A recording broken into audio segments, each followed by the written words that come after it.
ఈ కాలపు యువత ఎక్కువగా మూడిటి విషయంలో ఎక్కువ సమయాన్ని గడుపుతారట.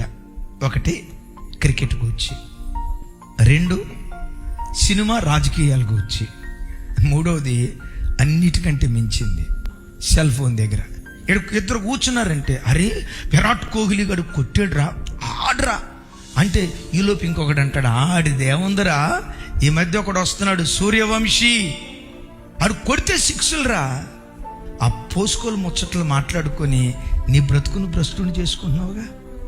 కోహ్లీ ఆట ఆడటానికి ఆ గ్రౌండ్లో కనపడేది గంటే, ఆ గ్రౌండ్లో గంట ఆడటానికి 33 రోజులు తను బ్రతుకుతున్న స్థలాల్లో రోజుకొచ్చి 16 గంటలు ప్రాక్టీసులు గడుపుతాడట. అరే కోహ్లీ అంటున్నారు, ఎందుకు ఊరకనే అంటున్నారు? 16 గంటలు గడిపాడట. మరి ఆ వ్యక్తిని గురించి మాట్లాడుకున్నప్పుడు ఒక అనామకుడు అందలమెక్కి ప్రపంచాన్ని శాసించే ఒక గొప్ప ఆటగాడిగా మారాడంటే తన శ్రమను, తన కష్టాన్ని పెట్టుబడిగా పెట్టాడు. చదువుకున్న బిడ్డలారా, మీరు రోజుకొచ్చి ఎన్ని గంటలు చదువుకుంటున్నారు? ప్రొద్దున్నే లేచి పుస్తకాల దగ్గర కూర్చునే అలవాటు ఉందా? ఫోన్ దగ్గర కూర్చునే అలవాటు ఉందా?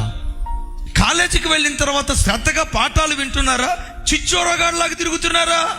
స్కూల్ నుంచి ఇంటికి వచ్చి, కాలేజీ నుంచి ఇంటికి వచ్చిన తర్వాత నా జీవితంలో నేను ఒక స్థాయికి వెళ్ళాలి. ఆ స్థాయికి వెళ్ళాలంటే ఆడతా పాడుతా బ్రతికితే కాదు, కష్టపడాలి. నన్ను నేను పెట్టుబడిగా పెట్టాలని కష్టపడి ఇంటికి వచ్చిన తర్వాత చదువుకుంటున్నారా? ఆడుతూ పాడుతూ జీవితాన్ని కొనసాగిస్తున్నారా? ఒకసారి ఆలోచించండి.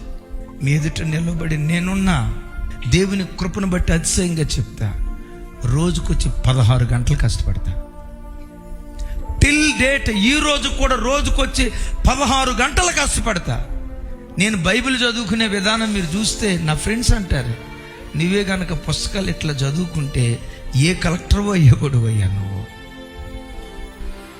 ఏది క్రైస్తవుని ఆయుధం? శ్రమపడే మనస్సు. ఏది క్రైస్తవుని ఆయుధం? సుఖభోగాలతో బ్రతికేది కాదు, తినుము తాగుమన్నట్లుగా బ్రతికేది కాదు. కంటారా నిద్రపోయి కడుపు నిండా తిని రోజుకొచ్చి 10 గంటలు 8 గంటలు సోమరిపోతోడులాగా పెరిగి ఒళ్ళు ఈ కార్యక్రమం చేసేది కాదు. నీ దేవుడు శరీరమందు శ్రమ పడ్డాడు. క్రైస్తవ యవన బిడ్డలారా, సోమరితనాన్ని అలవాటు చేయకండి, సుఖభోగాలు అలవాటు చేయకండి, విపరీతమైన తిండిని అలవాటు చేయకండి, పొరపాటున నిద్రపోతానని అలవాటు చేయకండి. క్రీస్తు శరీరమందు శ్రమ పడినట్లుగా మీరు శరీరంతో ఉన్న దినాల్లోనే శ్రమపడే మనస్సును మీరు కలిగి ఉండండి. ఓ భక్తుడు అంటాడు, శ్రమ నీ ఆయుధమైతే విజయం నీకు బానిసగా దేవుడు మారుస్తాడు.